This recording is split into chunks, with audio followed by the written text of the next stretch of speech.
Shall we? I should ask my doctor about it. Be like, I'm having some issues. Doctor? And she'd be like, you can't keep it up. No, I can't. Fucking this ink keeps falling the fuck out of my finger. She'd be like, oh, that's what we're talking about. Fucking.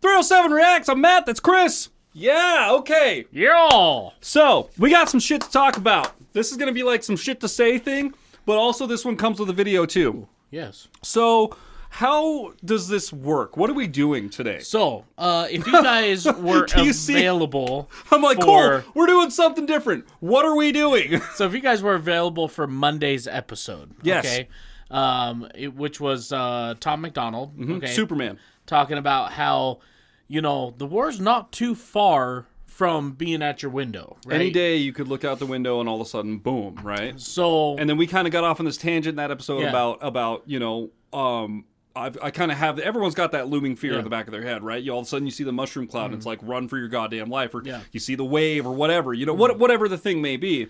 And we got to talking about that, and it came up that, like, I've kind of been interested in, like, thinking about, you know... What would happen? Well, yeah, like, what would happen? Like, or how would it happen? Or why has it not happened that it hasn't happened on American soil, right? Like, obviously, the terrorist attack, blah, blah, blah.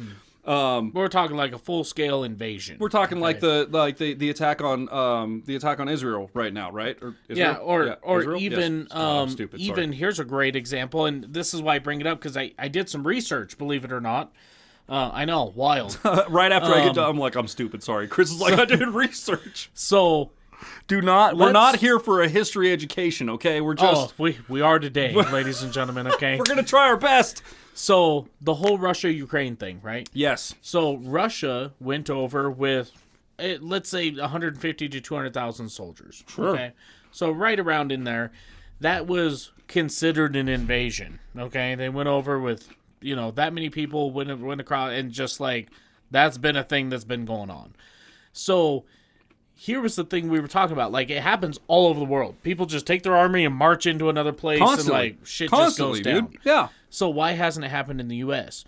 And this video is going to be a good example of why it doesn't happen. Now, here's why, and I think this gets buried in a lot of, oh, well, it's just because they're racist or they're just fucking whatever, okay?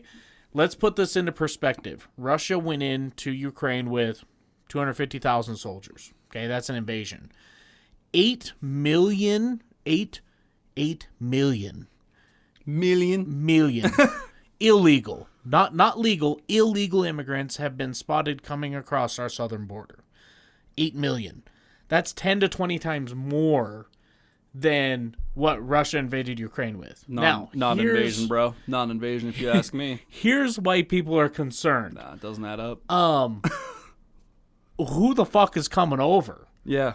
Out of 8 million people, it could be fucking anybody. 8 million could be terrorist people, bro? organizations. It could be. That's my chances of hitting the jackpot tonight in a fucking. That's like the whole state of Wyoming, plus like a quarter of Montana, half of Montana, just fucking leaving. Yo, the entire state of Wyoming is like less than 1 million people. You know what I mean? Like that's. I'm not even kidding. That's like 8 of Wyoming's. I do think it's like it might be at 1 million. Dude, I'm pretty sure we're 500,000. I'm not even kidding. Sure, I'm gonna look bro? it up really quick, but we can cut this however we need to. Up. But population of Wyoming. Oh, I saw 570. Yeah, Holy I'm telling shit, you. Yeah, 575,000 people basically. Damn. So 500,000 people. So Montana's 1.1 million. That's 8 Montanas. Just 8 fucking Montanas. crossing. Joe Montana. Okay. So and not to mention Wyoming's also like the 7th biggest state in the world or in the country or whatever it is. Yeah. So like it's okay. There's nothing out here, and all the birds are robots. So just stay where you're at. Right. It's fine. You didn't hear that statistics. Anyways, so I see why people are upset. And me and Matt said in Monday's episode that like we're cool with people coming over. Just do it the right way. Like, we want to know who's here, why you're here. Because if we go to your country, guess what? It's the same fucking thing. If I want to go to Europe, or if I want to go to Asia, or if I want to go to Germany, or wherever I want to go, Australia. We've talked about it in the live stream. If I want to go to Australia, I need a permit or a passport to go, right? Yep. And I have to get that passport, I got to clear a background check and make sure I got no priors, right? And I don't have any criminal pending charges or anything. Yep. Yeah, that's called due process. Yep, yeah. I think the same should be equal for anybody coming into my country. Of course. Yeah. That's it. So, if you can't meet the prereqs, you can't come in. That's just the way it works, dude. And that would be the way it would work for me if I had a prior and I was trying to go somewhere. They'd be like, "No, you can't." Yeah. Well, there it goes. So like here's the thing. A lot of preamble. There's a lot of preamble, okay? I know, right? So I have seen this video before. I actually watched, I think the Beasleys react to it. If you guys know who those reactors are, they're great. They're out of the UK. Anyway, or I guess technically not the UK. They're part of Britain. Okay, I guess there's a difference over there. But I don't have any Anyway, idea. Regardless, I've seen this video. This video talks about full frontal military forces moving in. Okay. Now, hypothetical, right? This is a... Yeah. So, like, what's going on at the southern border is never mentioned in this. Oh, well, what if they sneaked in? Well, they don't talk about it. Which is kind of what's going on right now, right? Yeah. Like, that's the problem we're dealing with right now, right? Yeah, okay. Yeah. Fair enough. So, this is kind of... So this is why they have to sneak in, because they can't get in this way.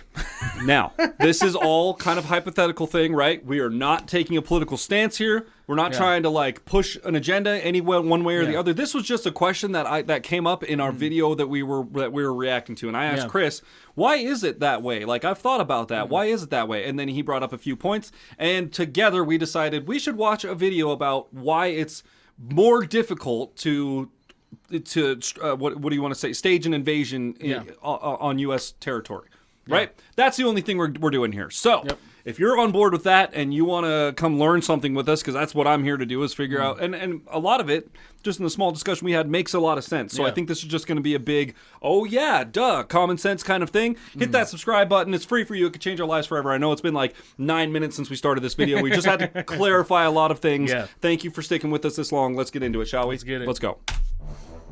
It's the early 1980s, and over the sky of the American heartland, Soviet and Cuban paratroopers begin to fall from the sky. Cold In War. minutes, thousands of communist invaders have gained a foothold in the very heart of America.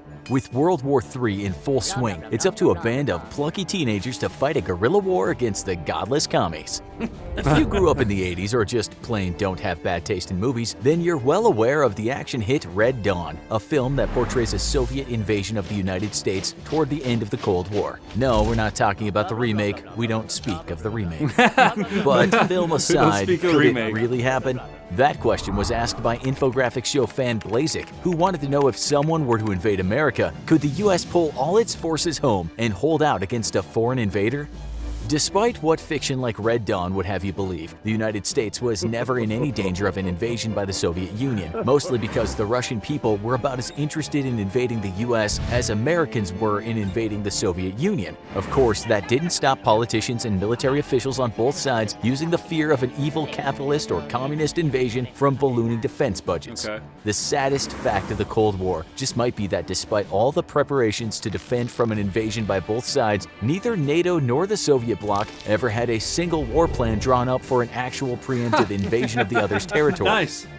But another major reason why the US was never under any threat of an invasion is due to its unique place in the world geography. In order for an enemy to get to America, first it must cross two massive oceans, and this geographic fact makes the United States the single most secure nation on Earth. Even today, moving troops and equipment across... Dude, and that was the one fact. Like, once we started talking about it on Monday, it was like, oh yeah, pretty much the only way to get here is to cross humongous bodies of water, like insanely large bodies of water, or to fly. Which you can't fly because we have radar, and we're gonna we also have sonar in the water. So like it's we're gonna see you coming miles and miles away, like hundreds of miles away, right? So even if something usually maybe thousands, maybe thousands, like almost thousands. With radar technology now, I would assume so. And so even if it were to happen, it would happen way out at sea or in the air before it even got. Satellite would see them leaving port.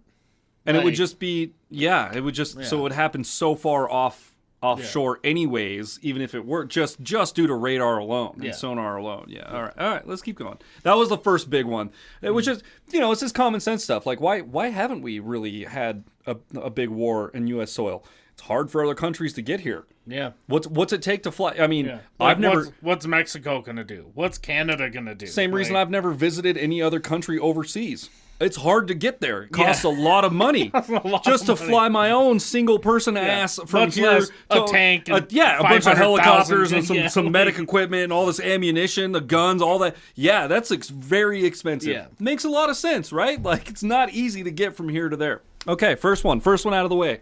The oceans is a massive undertaking in terms of both logistics and cost, and very few nations are even capable of attempting the feat. Yeah. But let's say that the two leading peer competitors to the U.S. decided to join forces and team up against the United States. With all troops returned home from overseas, could the U.S. defend itself against a double-sided assault against it by China and Russia? First, the two-power alliance would have to decide on where to strike. For an invasion to be successful, both nations would have to land troops as quickly as possible, and that would require the use of a working seaport. These ports would require good rail and road infrastructure, and must have deep-water anchorages so that large cargo ships could dock and disgorge troops and heavy equipment. Okay. The need to take and hold major seaports is critical, as aside from a few token forces with a small number of fire support platforms, amphibious landings alone wouldn't be able to deliver firepower fast enough to secure a beachhead. In Normandy during World War II... Okay, hold up. So I gotta ask. Okay, so see, we're in a landlocked state, so I don't think about these seaports. I don't ever think about an import-export on the sea. And I know it's like the trucking industry out here. It's major, right? I mean, it's literally how we get things from one place to another. There's these big cargo ships that go across the sea. Semis everywhere. There's semis everywhere in the middle of the country, and on the edges of the country, obviously, there's boats that take it out and they export it out to different countries, right? That I never even think about that. But in thinking about that now that it's been brought up, are seaports like... Are they like Dude, they're fucking massive. Are they like military bases as far as like protection goes then? Because like do they have to be like I mean you think about on the East Coast, they have carriers there that like they're guarded. You can't just like walk up on an aircraft carrier. Yeah. And then they have old decommissioned aircraft carriers just parked on the fucking dock, and you can go walk through them and take a tour and like. Maybe one of you guys that lives out on the East Coast or West Coast or wherever these big seaports are, let me know. But just thinking about it, like they've got to be these pretty heavily protected areas, right? Yeah, has to be almost treated like if it's going to be an area where this is where if we were going to get invaded, this is a big point of interest where they would want to come in and take over because they have. Yeah, access to railroad infrastructure. Shit, that's where customs is. That's where all of it, right? It makes total sense. Yeah. It makes all the sense in the world. Yeah. I just didn't think about it until it was brought up, and it's like, I bet those places are very heavily guarded, almost like an airport or a military base or something like that, right? I bet you they're more heavily guarded than an airport. It has, I guess certain airports. I don't know. Yeah, I don't know. It has to be. It has to be a pretty heavily guarded thing. You guys let us know. Anyone that's out there in those areas, let us know because I would be very interested in having a conversation about that. Comment section. Let's go. The success of the landings was largely down to a brilliant deception played out by the Allies, which saw the Nazis concentrate their forces at the wrong landing site. And even when the real landings happened 100 miles away, Nazi commanders were so fooled by Allied intelligence that they ordered their forces to hold their positions, believing that the real assault was coming their way any day. The ruse, combined with some whopping tactical blunders by Hitler, allowed the Allies to quickly build a makeshift port facility which let Allied armor and artillery disembark. Had Hitler allowed his commanders to commit panzer reinforcements to the landings, Normandy would have likely ended as a complete catastrophe for the Allies. By the time he cleared reserve panzer units for the assault on the beachheads, Allied logistical units had already disembarked enough tanks to repel the assault. Damn.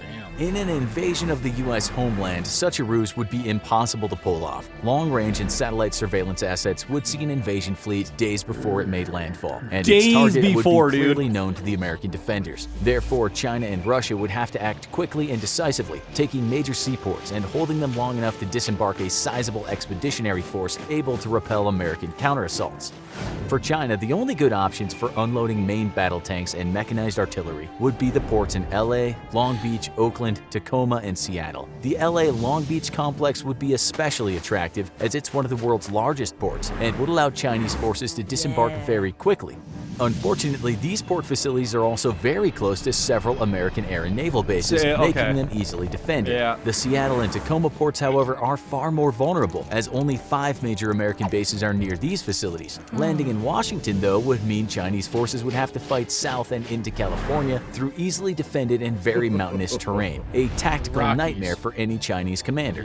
Russian invaders would face an even less enviable job. The American East Coast is home to far more numerous large port facilities, giving the Russian invasion force a greater number of targets to pick from. Unfortunately, the American East Coast is also the most heavily defended, with several dozen major military installations spread out from north to south. The East Coast is also home to America's largest military shipyards, which would be so heavily protected it would be suicidal to attempt a landing or assault against them. See, that's what I thought. So military shipyards are like, I mean, it's like they are in Grand Theft Auto. It's the exact same thing as walking into a military base in Grand Theft Auto. You get mauled to death. 5 stars immediately, dude. You get mauled to death. There's basically no escape. You're done for, right? Okay. I just had to make sure. I know that, and again, I'm not totally unaware. I know that our defense budget is like unbelievably insanely. Unreal. It's like 7 times bigger than the next 13 countries combined or something like that. I don't know the exact number, but I know it's large. So I know we have our defenses. I'm interested in knowing, like, and I could probably Google it, but how heavily defended these places are as far as, and obviously I think the question has been answered for me. It's like they're military bases. I mean, basically. Here's the thing you got to think about too, is Washington, D.C. is not that far from the coast. No. Okay? The Pentagon. It's like not right that there. Far from the coast. It's like you're talking shit. Even when I was in, when I was in Baltimore, you're on the coast, and DC's like a couple hour train ride from Baltimore. So you're still on the coast. Like you're there. You're there. That's one of those things that, like, those places are protected heavily because, if somebody lands on this side and like just wants to roll over the White House or roll over the Pentagon, like. Good luck making it past all of our fucking bases everywhere. I didn't even think about, like, at the fundamental level. Yeah, DC is on the East Coast, so like that's probably not a great place to try and attack first, right? Like that's our nation's capital. That's most heavily defended. That's where the shit's gonna go down. Yeah. And I know someone in the comments probably has already mentioned it this far into the video. But I have seen the movie Olympus Has Fallen or something like that. I think that's what it's called, Olympus Has Fallen, where basically it shows. I mean, it depicts a full scale takeover of the White House and like a terrorist attack, and like America kind of losing on home ground, and it's all hypothetical and fictional, a bunch of explosions and it's a lot of fun, Michael Bay type shit. Yeah, it's a lot of fun. But I think at the end of the day, obviously the facts come down to a certain. It's like it's. Good luck. Hypothetically, this is the picture that you have in your heads when you're coming up with the defense plan, right? Like this is what the movie is about. But it's probably never going to happen. Yeah. And this kind of reinforces all that. Let's go. Protected, it would be suicidal to attempt a landing or assault against them. Russia's best bet would be to attempt a landing in Mobile, Alabama or Houston, Texas. This, however, would mean Russian forces would have to spend more time out at sea and move into the Gulf of Mexico, where they would be surrounded on all sides but the south by major American air bases. For both our challengers, the tactical picture is not looking very good, as the United States simply has no viable landing sites for a major expeditionary force that couldn't be easily defended. China and Russia could opt to coerce or bribe Mexico or Canada into allowing them to land at their facilities and launch an invasion into the U.S. I don't itself. think so, Bubs. This would be by far the best strategic option for the invasion forces, but in response to the... Now, they mentioned Mexico, okay? Now, this is where everybody's all upset nowadays about the border. Right. What if... What if they sided with Mexico? Yeah. What if there's a little backdoor deal going on nobody knows about? This would be by far the best strategic option for the invasion forces, but in response to the agreement between either nation and the Sino-Russian alliance, the United States would immediately begin a large-scale bombing campaign against port facilities in Canada or Mexico, with every viable port being within easy reach of American bombers. Even before the invasion force crossed the ocean, they would be sailing for ports that have been turned into rubble. Did he say a large-scale bombing? Yeah. I mean... Oh, that's a nice port you have there. It'd be a shame if it When we're talking about America and we're talking about large bombs... Large force, I mean, we're kind of the king of the crop. when it comes to that, right? I think we have now. This is active aircraft. Okay, I'm sure there's some in reserve and whatever. I think there's close to 150,000 active military aircraft that like missiles, guns, like ready to go. 150,000.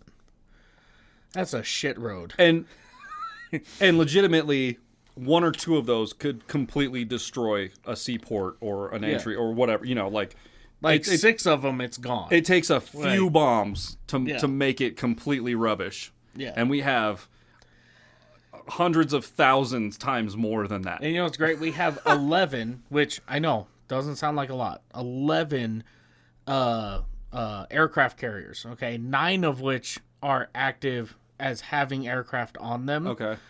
The next country who has the most after that is Great Britain with 2. I mean, good on them, because Great Britain's only like that big on the map. You know, I mean, for being such a small country, they got a good large defense. force there. Good for them. However, yeah. Unfortunately, it's just it pales in comparison. That's one thing we've always been like. America's got their defense budget. You know, the best kill is overkill. What a random dude. It makes the whole like pale blue dot theory like even more wildly amazing, that like the timing and the circumstance, the fact that we landed on this little itty bitty thing where life happened to exist and evolve and do the thing, and not to mention on that tiny little blue thing, we happen to land in this beautiful spot on that tiny little blue thing where it's like we just coastal all the way around. We don't really got to worry about much. We got some shit going on every now and then, up and down, but like for the most part, everything's taken care of, because they know if they fuck around, it's like, yo, dude, don't fuck up, right? Like don't fuck you'll up, find out, because then you're gonna find out with the rest of them. So like, don't do that. Like, let's just keep it cool. Yeah. It's just all crazy, making more sense, you know. I like that we're learning about all this. I think it's educational for everyone, man. Yeah, it is a lot of fun. I like it. Let's go. Assuming that the U.S. didn't use naval aviation, which it definitely would, the invaders could opt for using ports in South America, well out of reach of most American bombers, and then simply move north to invade through Mexico. Moving through South America's poor rail and road infrastructure, though, would be a nightmare for the invaders, allowing plenty of time for the U.S. to simply move blocking forces through Mexico to Panama and then hold off the invasion there. If, miraculously, though the Alliance did manage to land forces in Canada or Mexico, it would face a different tactical nightmare altogether. Oh, you showed me this Canada, section. The lack of suitable border crossings would force the invaders to spread out over a large area, or bottleneck and be subjected to endless attacks by American air power. In Mexico, military border crossings would be possible over a far larger area, but enemy forces would be moving through terrain that provided absolutely no cover. American air power would once more devastate any invaders trying to move through the flat terrain of the U.S.-Mexico border. It's so flat Geography too, like, alone pretty provides easy to be the seen United out there, States man. with near invulnerability from enemy invasion. But the logistics of the world's militaries proves why the U.S. simply cannot be invaded. An invasion of the American homeland would rely on naval power to get the job done. And right off the bat, no nation on Earth, nor any combination of nations, has the firepower and logistical support needed to carry out such an invasion. The matter is one of historical necessity for the world. Ever since the end of the Second World War, all of the world's major powers have had no need to project military power far from their own shores, except for the United States. The Soviet Union was chiefly concerned with securing its European borders, and in the case of a Third World War, its most vital strategic objectives could all be reached over land. The vitally important oil fields of the Middle East could all be taken via land routes through Afghanistan and Iran, and no navy was needed to hold off NATO forces in Europe. The same was true for Europe's NATO Dude, look members. at that. It's such a different world out there, man. Yeah. It is such a different world, bro. Look at living. I don't even know what some. I don't know. I don't know my geography, you guys, but some of these countries are literally just surrounded by other countries. Yeah. All four sides. And no water. Just it's like being in Wyoming, but you're surrounded by countries instead of by other states. Like Montana, Colorado. And I don't mind going to Montana, Colorado, Utah. I'm North Dakota, South Dakota. I'm cool with that. Like Nebraska, they're fine. They're just like us. Yeah. However, if there were other countries on all four sides of us that had different laws and regulations, and we kind of weren't okay with any of them really, and it was kind of like I don't know, every day is kind of a coin toss. Yeah. Dude, sketchy. Like way sketchy. I consider myself very lucky. Facts. And like, I know we have some overseas viewers that do watch. I'm not trying to say that we're any better by any means. I consider myself lucky to be in a situation that we're in. Yeah. And I'm also interested to know from you guys that watch from overseas, like, what's it like? I probably will never get the privilege to know what it's like to travel to some of these other countries, right? I don't know if I'll ever go overseas. I feel like for the most part, like, it's pretty chill. They're just out there doing their thing. I feel like it is. Like, it's mostly day to day, yeah. I feel like if you're somebody who's a politician in some of these countries, or like, I mean, God, dude, it's got to be an everyday. Like when this is your view of your country, right? When you never view it from this small, it's always this view, this grander view of like there's always these surrounding pressures, right? Yeah. How do you, dude? I envy that job. And I guess that's why countries over there, smaller countries and things like that. I guess that's why they're so politically driven. Like when their politicians make fucking terrible mistakes or do something, that's why they riot and shit like that. Cause it's like, dude, you ruined it. Like you have fucked up now. Yeah. Now you fucked up. Like that whole thing, right? I mean, it's just got to be. I would love to know. I would love to have some conversations for anybody that's been over there or maybe even knows more about it. I know nothing about politics or obviously geography or you know any of that stuff. Geology, is that math? Geography. Yeah. Geology is rocks. Yeah, okay, see, yeah. Well, I guess that's part of it too. Whatever. All right, let's go. While once their mighty navies ruled the waves all over the world, their concerns in the 20th century quickly became resisting a possible Soviet invasion. And for that, no major naval power was needed. In the Atlantic, the Soviets hoped to slow the American response with the use of submarines, but ultimately knew that they could never stop the U.S. Navy and thus never seriously tried. On the other side of the world, China struggles to turn itself into a first world power. And other than resentment towards Japan over its actions in World War II, China has had no real motivations to build a strong navy, at least until now. Much like the Soviet Union and Europe's NATO partners, though, China definitely had no real reason to build a heavy sea lift capability in order to move thousands of troops and heavy equipment across the ocean. On the other hand, the United States is both blessed and cursed by geography. While it's untouchable to invasion thanks to the Atlantic and the Pacific, it also means that in order to project power on the world stage, America has always needed a strong navy. This is the reason that the U.S. has always had a very strong naval tradition, and why it has invested in naval and air transport more than any other nation on Earth. If U.S. troops want to get somewhere, after all, they're certainly not walking there. To even get forces into the U.S., any invading army is going to need some serious sea lift capability, and no force on Earth comes even close to the U.S.'s 125-vessel Military Sea Lift Command, which operates a vast fleet of oilers, tankers, and heavy cargo transports. Yet, even this fleet is not enough according to some analysts, and plans are being called for that include dramatically increasing the capability of the U.S.'s military transport fleets. China has in recent years expanded its landing ship capabilities, with several dozen available to carry troops and heavy equipment. These ships, though, are not meant for global operations and are only designed for cross-strait invasions into Taiwan or to ferry supplies to China's illegal holdings in the artificial islands it built across the South China Sea. Just going to throw this out there really quick. China built artificial islands in the South Sea to deal with their illegal holdings. And that's why they built cargo ships to ship troops and illegal goods out there. Yeah. That's why they have a military, a naval military. Yeah. So they can ship stuff. So they can ship stuff to their illegally built artificial island where they just keep shit. What's the shit? What's in there? See, Here's what I think is genius about that. That's the biggest mind blower to me in this whole video, is that like China's just like, no, we built these islands out here often. Yeah. What those little islands out there? I wouldn't worry about those little islands. So, the ships and guys that are going to and from, we just don't talk about that. So what? Here's what I think is genius about it, and also just absolutely infuriating. Okay, so it's in international water. Okay, which means, technically, if it's there, it doesn't belong to anybody.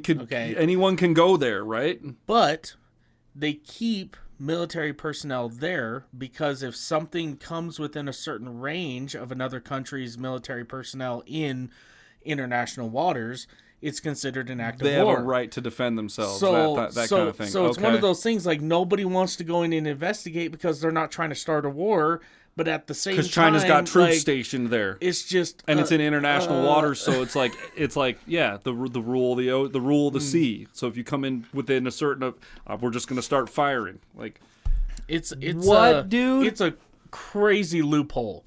That realistically, it's the same thing that the same reason the whole Epstein Island was created. My brain, dude. It's It's so, dude, the world is so crazy, man. It is.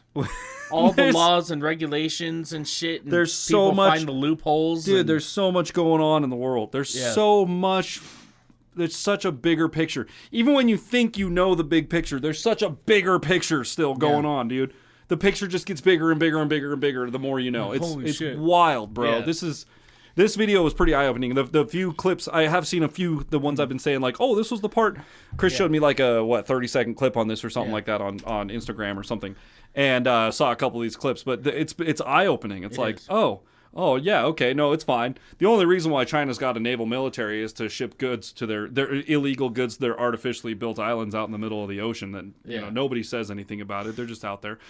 Probably someone says something about it. Someone has said something. There's nothing they can do about it without starting a war. You guys will probably mention in the comments, no, there's an article on whatever. I just didn't know that this was a thing that was happening because I'm not politically, I don't know. I don't keep track on what China's got going on, dude. As long as they're not dropping bombs in my my yard and shit, then I think we're okay, right? We're still doing good. So crazy, wildly crazy, dictatorship, all that stuff. I pass. Wild. Hard pass for me, thanks. Global operations and are only designed for cross-strait invasions into Taiwan or to ferry supplies to China's illegal holdings in the artificial islands it built across the South China Sea. A crippling lack of support vessels such as oilers means that China cannot physically get its landing ships across the Pacific, though even if this problem were to be solved, the nation cannot hope to make a contested landing on foreign soil. Not even close, dude. This is because of With China's lack of ships, need for a global expeditionary military force.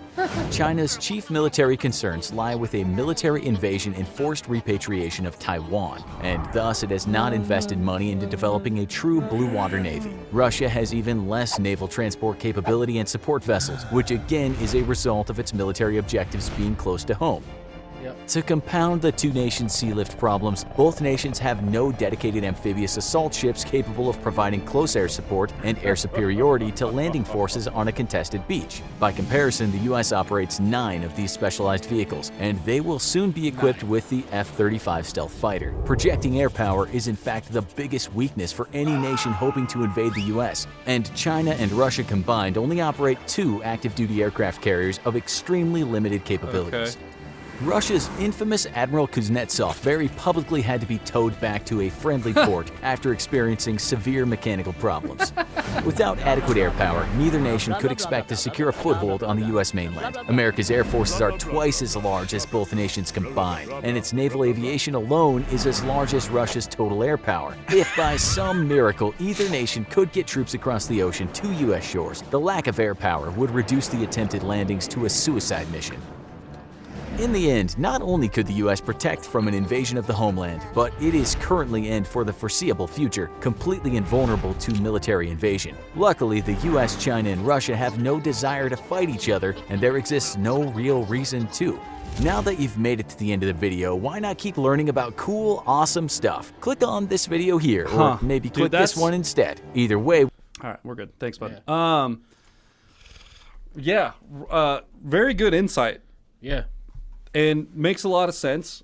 The location thing is one thing. Yeah. But like I was saying, kind of towards the beginning of the video, it's like we have a bigger budget than the next however many countries combined. We so outgun it's like, everybody. At the end of the day, no matter what you try to do, you will just be outgunned. Yeah. Even if you were to get to the border or even start making progress at a certain point, you are just going to be outnumbered with ammo and gunpowder. That's really what it comes to. If it's end all be all, end of the day, even if we're bombing our own people, any country is screwed. Like, it's just not going to work. And then, in retaliation, it's just going to be the end of the entire world because it's just going to be nuclear war after that or whatever it is. It's gonna be, sore losers. I'm going to take my basketball and go home. No one else gets... I'm going to shut the game off because no one else gets to win either.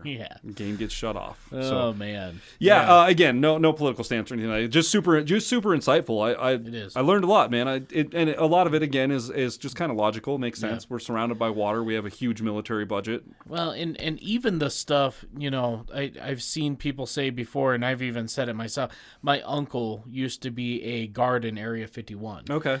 And that's right. He was like, there's a lot of stuff that like the public doesn't know about. Like the B-2 bomber, right? The B-2 stealth bomber, yeah. Was like first used. I think it was the Korean War. Like it was used a long time ago, and nobody really knew about it till 20 years later.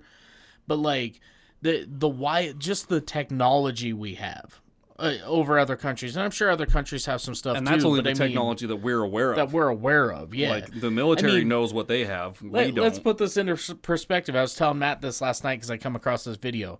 When you're looking at radar, when you see the dot, that's what's called a cross section, right? So the radar picks up a cross section of a certain, like, whatever. You tune it to a certain frequency. And so it picks up, like, frequencies in the air, right? So, like, when the air frequencies are moving differently in the air, when there's something moving through it, it can pick that up based on the vibration and the change in air pressure around it. That's how the radar picks up that something's moving through. I'm pretty sure it has something to do with it's all magic to me. Then again, I am a scientist and a mathematician. A mathematician. Right. See? So very professional. The B-2 stealth bomber has the same cross section as an F-35, which an F-35 has the same cross. Now, mind you, okay, B-2 bomber, F-35. Okay, B-2 bomber's like as big as this fucking enormous. house. Yeah, like they're enormous. Huge. Has probably the same bigger than cross this section as an F-35. Now, F-35 is also a stealth aircraft, and it has a cross section the size of a bumblebee. What? Like, we're just gonna take a flying house full of bombs, and make it as big as a bumblebee on radar. And your radar is only going to barely be able to detect it because it has this little cross section in it. Dude, it's so crazy. How do you even? Nope, I'm not even going to ask the question because where do you even start? What do you even if you told me how it works, I still wouldn't get it. It wouldn't even make sense. It would just be a waste of time because there's no way I'm going to remember anything involved. It's way too advanced for my knowledge, and there are multiple teams of scientists and engineers making that happen. Good for them. God, dude, who was the guy who came up with that? That's fucking just wild. I guarantee, it's a systemic process of dudes that have come up with different ways of doing things, and all of that shit has been combined into making one thing work somehow seamlessly. Again, the magic of science and math put together, and then some guy who's got the engineering vision to be able to see it and go, I can create that. Yeah. There's so much that goes into dude, even making simple shit, let alone making military goddamn vehicles, you know what's wild? Apparently, the U.S. was the first country. Simple shit. In the 1960s, we were refueling planes midair. Yeah, with the little fucking 1960s. Yeah, like, dude, that's when did we start flying? Wild. Like, wait, what? And then how many years later we're just like, no, we got you, bro. And like nobody knew about that. We're both just gonna keep flying. It's good. Everything's good. We're just gonna park in front of each other in the air at 400 miles an hour, and like everything's gonna be good. Yeah. Or like the SR-71. What? Yeah, we need you to slow down to about 700 miles an hour. The Blackbird, where it's like, we can break the sound barrier with this thing. So what do you want to do? Yeah, like you need fuel, cool. We're gonna need you to slow down to 700 miles an hour. Wait, I can't see you. I can't see on the radar. You're moving too fast. You need to slow down. Like, fuck, dude. Yeah, I don't again, it's all budgetary shit. There's what we're aware of is probably not even close to what's actually going on. Still they're fucking millennia ahead of us. You know they are, but I'm okay with that because they keep us protected. Yeah. It's a little sketchy because I don't know exactly what's going on, but that's just the chance you take. Oh right? God, dude! They were talking about the new AC-130s. Okay, are supposed to be equipped with laser weapons next year. Fucking Like, what the fuck did you just say? Bro, it's fucking just like, laser weapon? Was this fucking Starfield? That's what they were.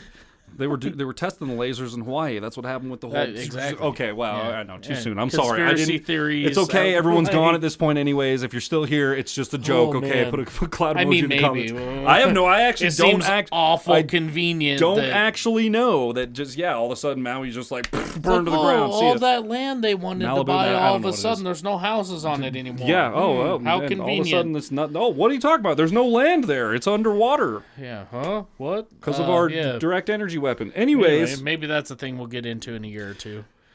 Look into that conspiracy. That could become see if very there's relevant. Any water in it. So. Anyway, if you guys enjoyed this content and want us to check out more, there are a ton of these videos out there. I love this kind of shit, dude. Like, military shit just blows me away. Just the informational stuff and, like, the conspiracy theory stuff, the hypothetical things where it's like, even if they were to stage an attack and they was to land. Let's say they actually made it on land. I like that kind of stuff, the comparison shit. So if you guys want to see more of this, please let us know in the comments. Absolutely. And, finish this out, man. Well, if you guys enjoyed it as much as we did, be sure to leave a thumbs up, smash that subscribe button, click the bell, become part of the notification gang, and we'll see y'all next time. Bow.